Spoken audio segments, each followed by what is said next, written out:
Εχθές βράδυ μια πραγματικά εντυπωσιακή χοροσπερίδα στην οποία κυριάρχησε η κυπριακή κουλτούρα, στην παρουσία πλήθους κόσμου, μεταξύ των οποίων περιλαμβάνονται και πολλοί ξένοι επισκέπτες.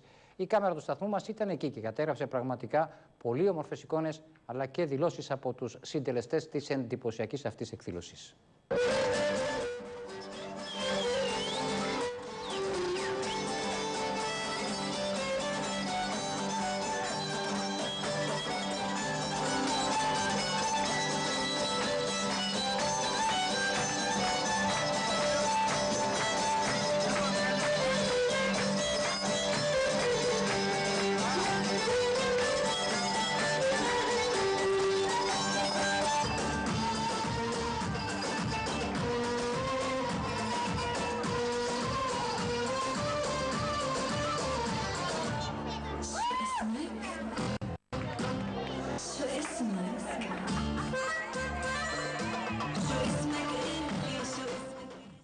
Μεγάλη επιτυχία σημείωσε η χθεσινοβραδινή χοροσπερίδα που διοργάνωσε το Κοινοτικό Συμβούλιο Πισουρίου. Ο χώρος της εκδήλωσης κατακλείστηκε από κόσμο, ανάμεσα στους οποίους ήταν και αρκετοί ξένοι επισκέπτες. Τα κυπριακά, τα ελληνικά αλλά και τα μεσανατολίτικα τραγούδια και χοροί εντυπωσίασαν τους παρευρισκομένους.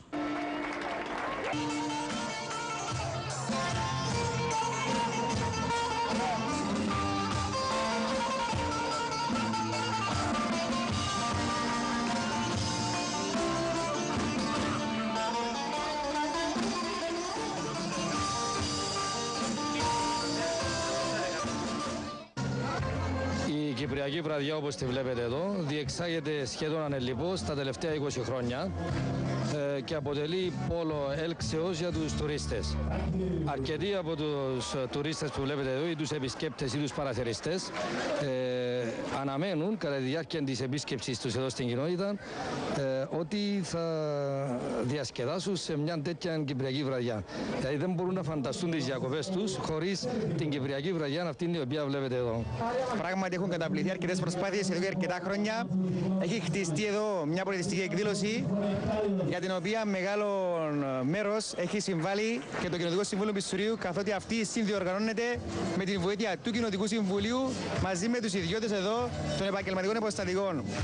Αξίζουν συγχαρητήρια σε όλους, γιατί εν μέσω αυτής της οικονομικής κρίσης προωθούμε το πολιτιστικό μας προϊόν, προβάλλουμε την κοινότητα μας. Αρκεί να αναφέρω ότι το Πισούριο αυτή τη στιγμή διαθέτει 5 καθηγητές στο Πανεπιστήμιο Κύπρου και στο ΤΕΠΑΚ και στο Ανοιχτό Πανεπιστήμιο. Είναι μια κοινότητα πάρα πολύ προοδευτική. Είναι η κυπριακή παράδοση η οποία πράγματι ζει στο μεγαλείο της εδώ στο Πισούριο. Εγώ που γνώριζα το Πισούριο από χρόνια και έχω, πρέπει να πω, ισχυρούς δεσμούς μαζί με το χωριό, βλέπω μια τεράστια διαφορά. Βλέπω ένα πνεύμα τουριστικών για την Λεπεσόν και για την Κύπρο γενικότερα. Είναι μια εκδήλωση αυτή που διοργανώνεται κάθε εβδομάδα, κάθε Τετάρτη, που προσφέρει πάρα πολλά στους τουρίστες μας, αλλά και στον ντόπιο πληθυσμό, γιατί βλέπω για αρκετούς ντόπιους ανάμεσά τους. Εκείνο που εντυπωσίασε ακόμη πιο πολύ ήταν ο χορός με τα ποτήρια.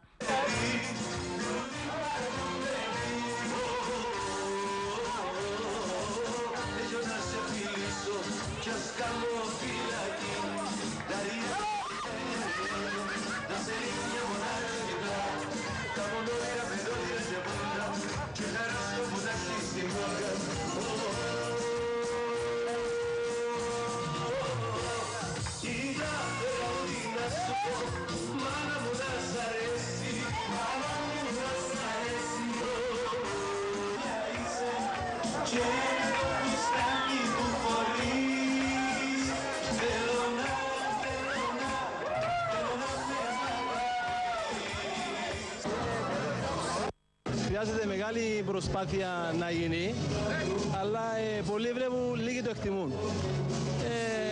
Άρχισα από μαθητής που ασχολούμαι με το χορό στα κέντρα και διάφορα τουριστικές εκδηλώσεις. Πόσα χρόνια για να το τελειοποιήσεις έφτασες μέχρι σε αυτό το σημείο? Ήθελα 6-7 χρόνια περίπου, αλλά συνεχίζω ακόμη.